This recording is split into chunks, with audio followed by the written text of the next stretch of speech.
Hey everyone, and welcome to today's video.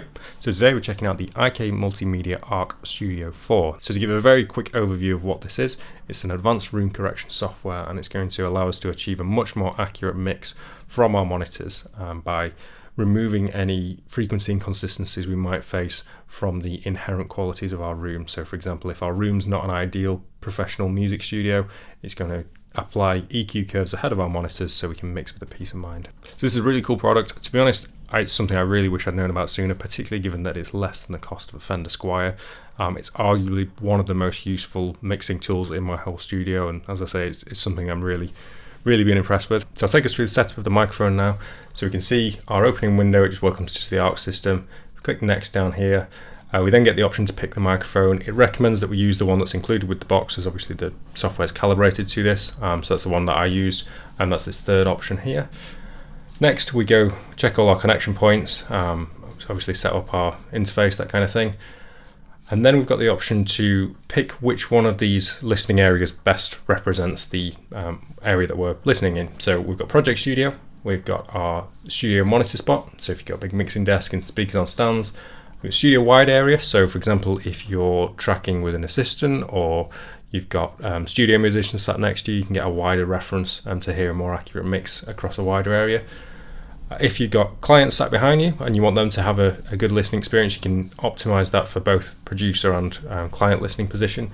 And we've actually got the option as well if this was for like a home theater kind of setup. So I went with Project Studio as I think this best represents my setup. I could possibly have gone with the studio monitor spot as my speakers are on stands off the desk, but I think this probably represents a wider listening area than I need here. So I'm going to go for Project Studio. It also says that smaller listening areas provides the most accurate correction.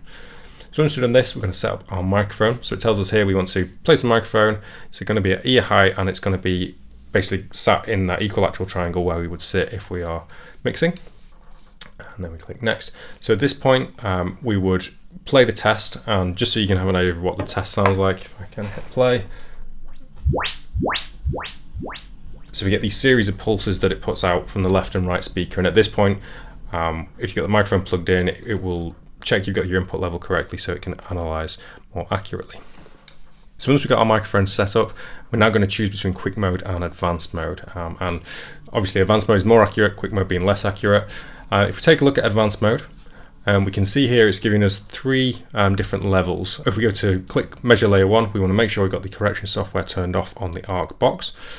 And then we're going to position the microphone in these 7 positions. So we've done listen here, and then it'll do the 4 pulses left, 4 pulses right.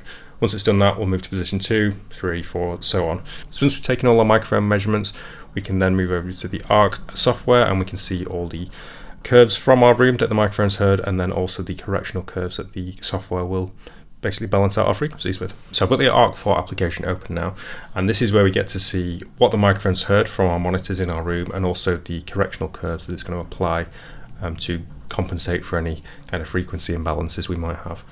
So we can see, to start off with, we've got our target line, and that's just a flat line along 0 dB. We can actually change this out depending on what kind of target might be after.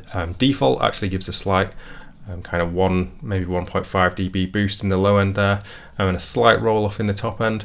We've also got options for things like warm tilt if you want to take off some more top end, or bright tilt if you want to add some top end and take away some low end. I'm going to keep this on flat for now, and now I'm going to open up the before curve. So this is what the microphone heard from my speakers, and kind of how it analysed the frequency behaviour within this room. So this is the left speaker, and then we've got our right speaker. I mentioned before that it measures left and right independently. And for the most part, we can see we've got pretty consistent results left and right. There's a little bit of kind of discrepancies going on, and I think that's, whilst I am sat in a symmetrical spot in the room, just where I've got guitars and amps placed and things like that, I think that's what's making up for some of these kind of frequency discrepancies here. But we can see from 2 kilohertz upwards, it's relatively flat, only really probably 1 or maybe 2 dB kind of fluctuation right at the top end there. And this kind of makes sense because it's a lot easier to treat higher frequencies with the soundproofing that you can see behind me there. These are like 2-inch panels, fairly dense foam. But once we get below 2K, that's where things start to get a little bit more inaccurate. And then by the time we've got to, say, about 250 kilohertz, that's where things really start particularly in the low end, kind of just rolling off very dramatically below 100 Hertz. So this was, as I say, the before curves. I'm not going to turn on the after curve, so this is what the software is doing to correct for this.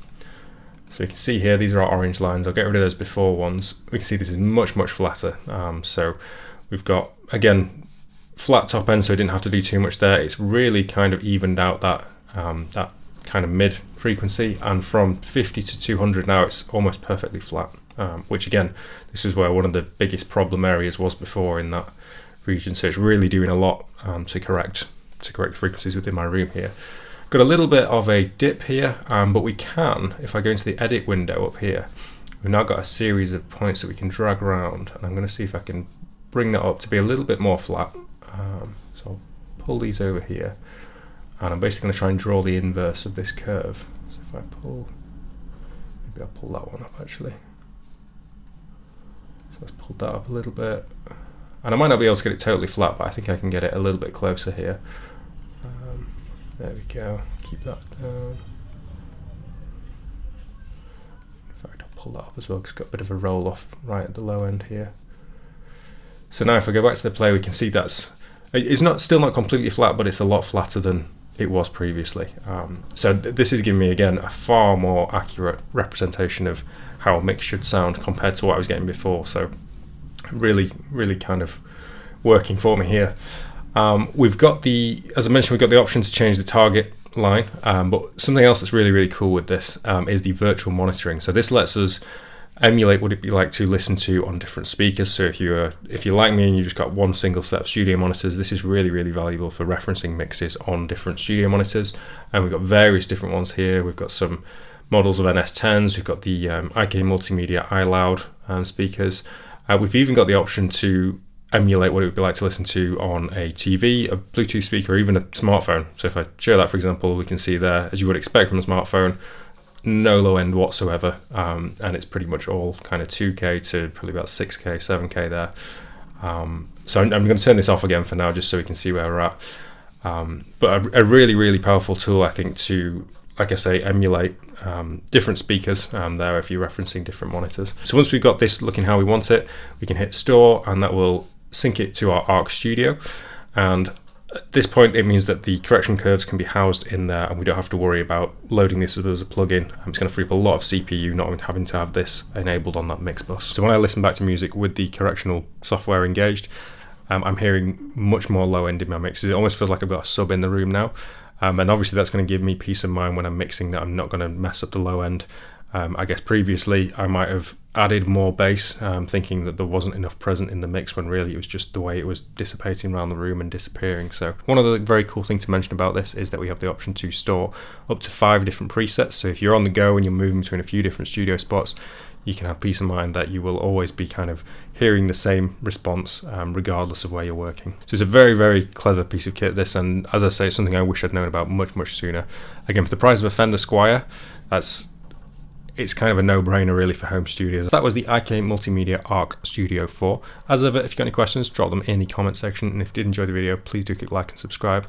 Otherwise, thank you for watching, and I'll see you in the next one. Cheers, guys.